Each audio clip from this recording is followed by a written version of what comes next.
Hi friends, welcome back to my channel. ನಾನಿವತ್ತು ಪುಟಾಣಿ ಮತ್ತು ಬೆಲ್ಲದಿಂದ ಕರ್ದಂಟು ಮಾಡ್ಕೊಳಕತ್ತೀನಿ. ಹೆಲ್ದಿಯಾಗಿ ಮತ್ತು ಟೇಸ್ಟಿಯಾಗೂ ಇರ್ತೈತಿ. ನಾವು ಇದಕ್ಕೆ ಕರ್ದಂಟು ಅಂತ ಕರಿತೀವಿ. ಕೆಲವೊಂದು ಕಡೆ ಅಂಟು ಅಂತ ಕರೀತಾರ. ನೀವೇನಂತ ಕರಿತೀರಂತ ಕಮೆಂಟ್ ಮಾಡಿರಿ. ಈ ಕರ್ದಂಟು ಪಾಕ ಒಂದು ಕರೆಕ್ಟ್ ಬಂತಂದ್ರೆ ಕರ್ದಂಟು ಪರ್ಫೆಕ್ಟಾಗಿ ಬರುತ್ತೆ.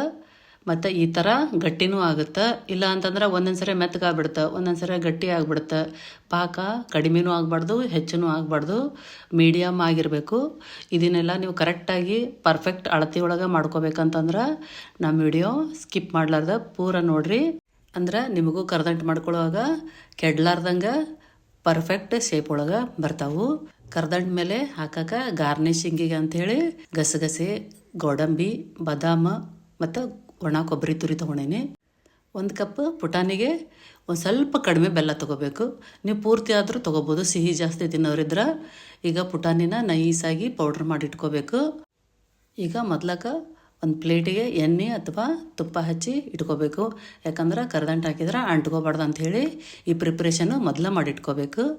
ಒಂದು ಕಡಾಯಿಗೆ 1 ಕಪ್ ಬೆಲ್ಲ ಮತ್ತು 1/4 ನೀರು ಹಾಕೋಬೇಕು. ಹಾಕ್ಕೊಂಡು ಇದನ್ನು ಕೈ ಬಿಡ್ಲಾರ್ದಂಗೆ ತಿರುಗಿಸ್ಕೊತಾನೆ ಇರಬೇಕು. ಯಾಕಂದ್ರೆ ಒಂದೆಳೆ ಪಾಕ ತೊಗೋಬೇಕು ನಾವು. ಯಾಕಂದ್ರೆ ಜಾಸ್ತಿ ಪಾಕ ತೊಗೊಂಬಿಟ್ರೆ ಗಟ್ಟಿ ಆಗಿಬಿಡುತ್ತೆ. ಕಡಿಮೆ ಪಾಕ ತೊಗೊಂಡ್ರೆ ನಿಮಗೆ ಕರ್ದಂಟು ಪರ್ಫೆಕ್ಟ್ ಶೇಪ್ ಒಳಗೆ ಬರೋಂಗಿಲ್ಲ, ಮೆತ್ತಗೆ ಆಗ್ಬಿಡುತ್ತೆ. ನಿಮಗೆ ಪಾಕ ತೊಗೊಳೋದು ಗೊತ್ತಾಗಲಿಲ್ಲ ಅಂತಂದ್ರೆ ಫಸ್ಟ್ ಸಣ್ಣ ಗುಳಿ ಬರ್ತಿರ್ತಾವೆ.